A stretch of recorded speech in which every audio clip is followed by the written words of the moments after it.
दोस्तों हुएं तो सजी सिंध बदअमनी जे बाहि में बरे थी पई।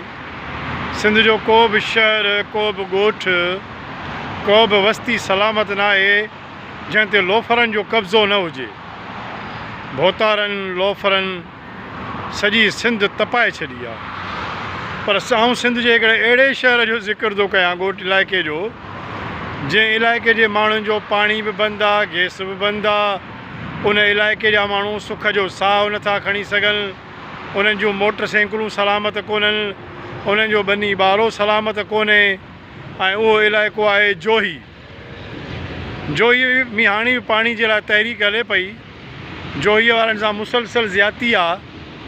ऐं हींअर ताज़ो ई जोही में पाणी जे लाइ आवाज़ उथारींदड़ शामीर गाॾई जे भाउ अमीर बख़्श गाॾईअ ते कातिलाणो हमिलो थियो आहे।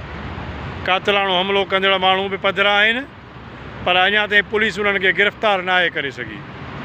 SSP दादू शबीर सेठार ॾाढो चङो माण्हू हुयो, पर लॻे थो त उनखे बि भोतार को वाव लॻी वियो आहे जो उन खां लोफर ॾाढा थियो था वञनि। यार SSP आई का मशकरी त कोन्हे जो तोखां माण्हू गिरफ़्तार नथा थियनि।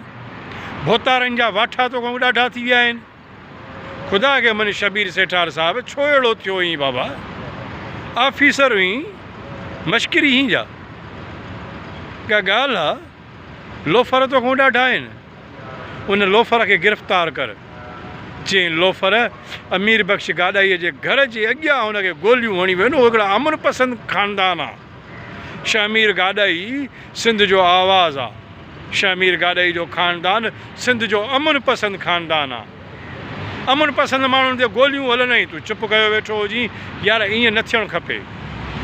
सॼी सिंध खे भोतारनि जेको आहे सो अॻियां लूर कराए छॾियो आहे। SSP साहिबु ख़ुदा खे मञ, पंहिंजी ऑफिसरी ॾेखार।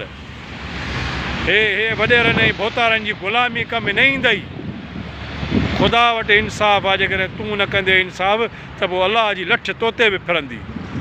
मूंखे उमेदु आहे त तूं फौरन लोफर गिरफ़्तार कंदे, टके जा लोफर जेके जेको आहे सो वतन जा तर तपाए छॾियो आहे हिननि लोफरनि। उहे तोखां ॾाढा आहिनि।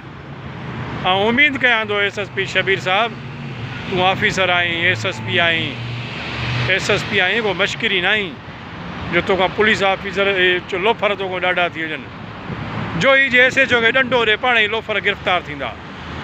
हुन ते केस दाख़िल कर। उमेदु था कयूं त तूं जेको आहे सो बहादुरीअ जो ऐं सचाईअ जो मुज़ाहिरो कंदे।